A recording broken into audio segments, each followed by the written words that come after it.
নমস্কার, good afternoon everyone. Life stories এর একটি নতুন পর্বে আপনাদের সবাইকে ওয়েলকাম। লাইফ স্টোরিজ, যেখানে আপনারা উপভোগ করতে পারবেন জীবনের সাথে জুড়ে থাকা নানান স্বাদের গল্পগুলি। ঘড়িতে সময় এখন 4:30 আর আমরা রওনা দিচ্ছি পার্ক স্ট্রিটের উদ্দেশ্যে। পার্ক স্ট্রিট বড়দিনে কলকাতার অন্যতম আকর্ষণ।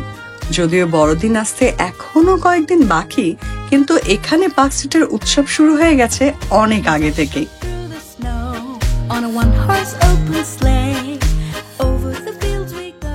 প্রতি বছরে এই সময়টা আমাদের সেই চেনা পার্ক স্ট্রিট অন্য এক রূপ নেয়। আলো ঝলমলে রাস্তা, নামি দামি সাজানো রেস্তোরাঁ, কেক, চকলেট, পেস্ট্রির গন্ধে মম করছে চারপাশ। হরেক রকমের ক্রিসমাসের পসরা সাজিয়ে বসে থাকা ছোট্ট ছোট্ট দোকান, আর অবশ্যই অজস্র হাসি খুশি মানুষের মুখ। সব মিলিয়ে পার্ক স্ট্রিটের সময় একদম জমজমাট।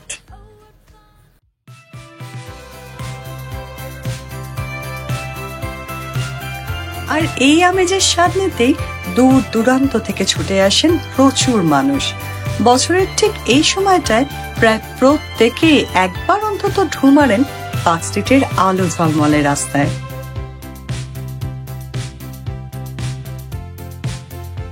আমরাও ঠিক তাদের মধ্যেই একজন। প্রতি বছরেই কিন্তু এই সময়টায় কোনো না কোনো দিন আমরা চলে আসি পার্ক স্ট্রিটে বড়দিনের আমেজকে উপভোগ করতে। গত বছর থেকে মিঠিও জয়েন করেছে আমাদের সাথে। কথা বলতে বলতে আমরা এখন পৌঁছে গেছি আলো ঝলমলে রাস্তার সামনে। ঠিক এখান থেকে শুরু হয়ে যায় পুরো রাস্তাটা জুড়ে আলোর কারসাজি। মাথার উপরে চাঁদোয়ার মতো বিছিয়ে থাকা আলোর নিচ দিয়ে হেঁটে চলেছে অগণিত মানুষ। একই সাথে চলেছে অজস্র গাড়িও।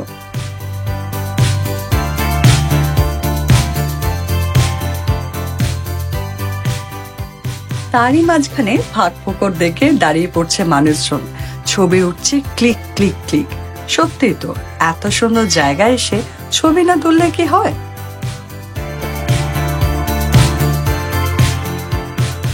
গাড়ি থেকে নেমে ফটো সেশন করতে করতে আমরা পৌঁছে গেলাম ফ্লুরিসের সামনে। ভীষণই সুন্দর করে সাজানো ফ্লুরিসের ভিতরটা। বাইরে থেকে দেখে মিঠি জেদ হলো ভিতরে যাবে বলে, কিন্তু প্রচন্ড ভিড়। ওয়েটিং টাইম প্রায় 1 ঘন্টার মতো।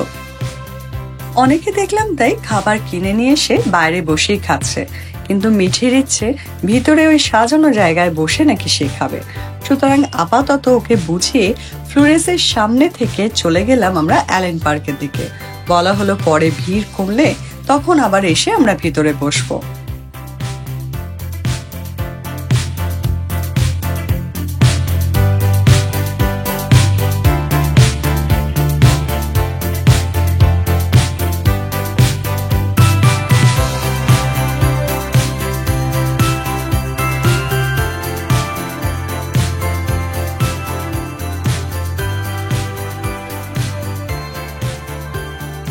অ্যালেন পার্কে এই সময়টা প্রতিদিনই বেশ সুন্দর সুন্দর প্রোগ্রাম হয়। মিঠির এবছর এই প্রথম প্রোগ্রাম দেখতে আসা।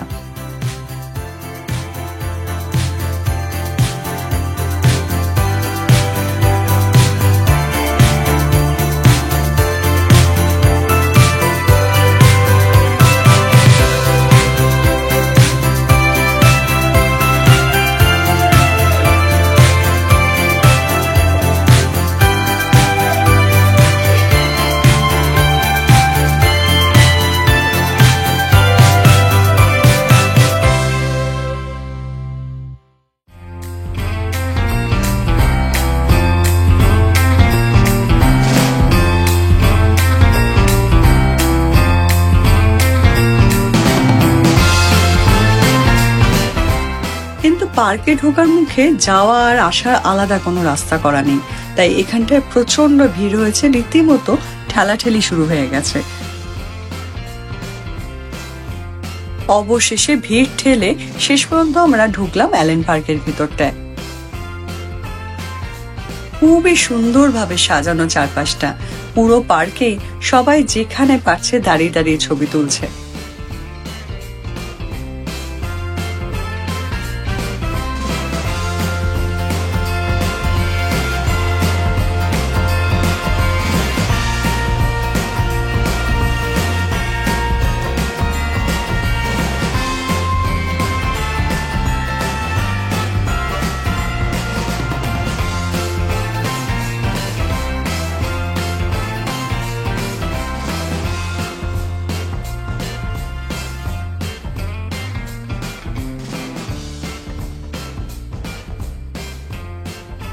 আস্তে আস্তে এগিয়ে গেলাম স্টেজের দিকে।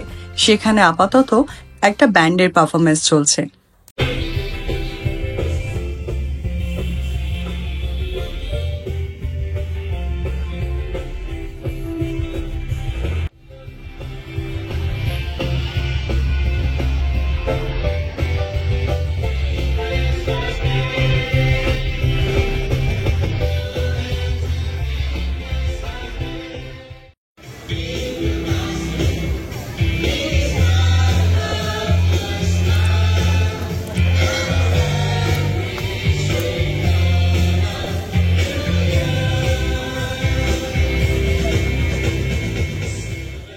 মিঠি তো গান শুনে এতটাই খুশি হয়ে গেল যে রীতিমতো সবাইকে ধাক্কা মেরে একদম সামনে গিয়ে দাঁড়িয়ে পড়লো।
বেশ কিছুক্ষণ ওখানে সময় কাটিয়ে আমরা বেরিয়ে এলাম অ্যালেন পার্ক থেকে।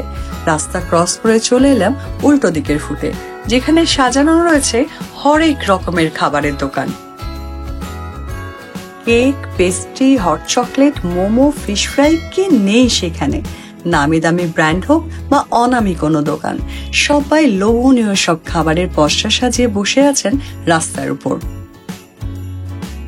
মিঠির আবদারে আমরা শুরু করলাম প্রথমে একটা কাপকেক নিয়ে।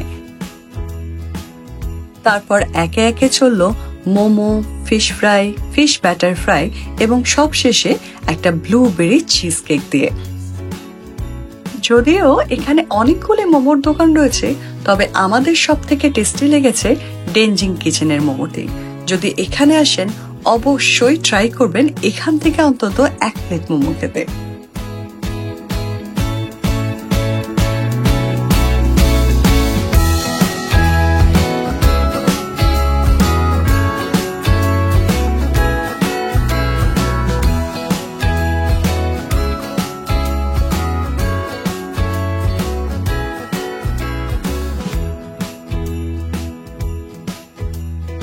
আপাতত পেটে আর কিছু খাওয়ার জায়গা নেই, তাই আস্তে আস্তে করে আবার হাঁটা শুরু করলাম।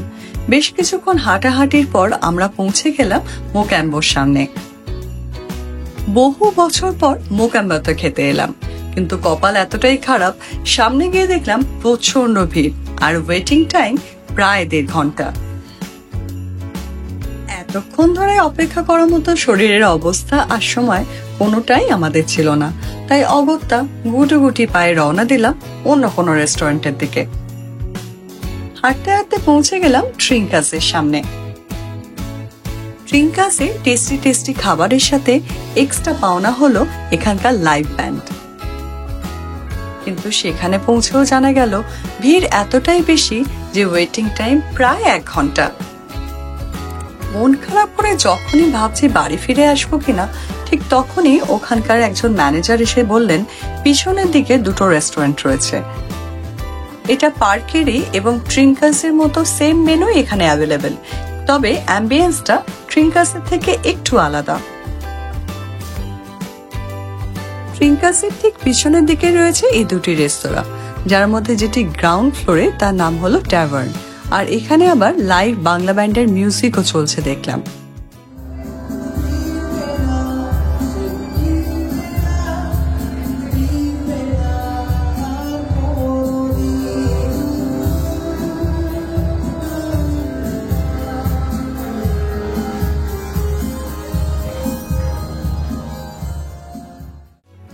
ট্যাভার্নের উপরে রয়েছে আরেকটি ছোট রেস্তোরাঁ, যার নাম হলো দ্য আদার রুম।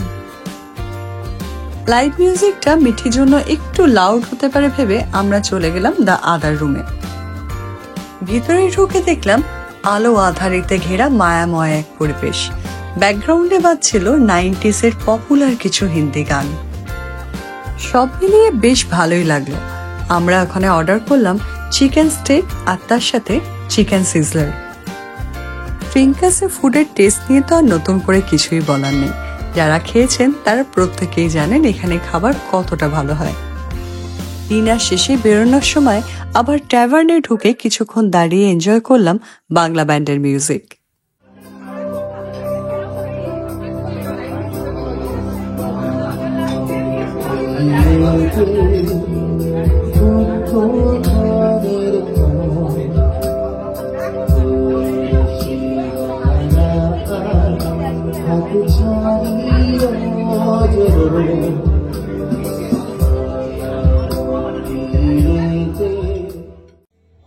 দারুণ একটা সন্ধে কাটিয়ে অবশেষে আমরা রওনা দিলাম পার্ক স্ট্রিট থেকে বাড়ির উদ্দেশ্যে।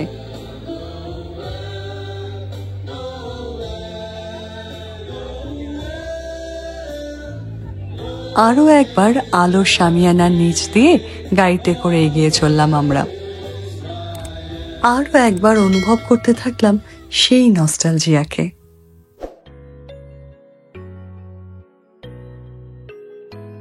এবছরের মতো আপাতত বিদায় বড়দিনের মোহময়ী পার্ক স্ট্রিট। সবাইকে মেরি ক্রিসমাসের আগাম শুভেচ্ছা জানিয়ে আজকের ভিডিওটি তাই এখানেই শেষ করলাম। সম্ভব হলে অবশ্যই একবার ঘুরে যান বড়দিনের এই পার্ক স্ট্রিট থেকে।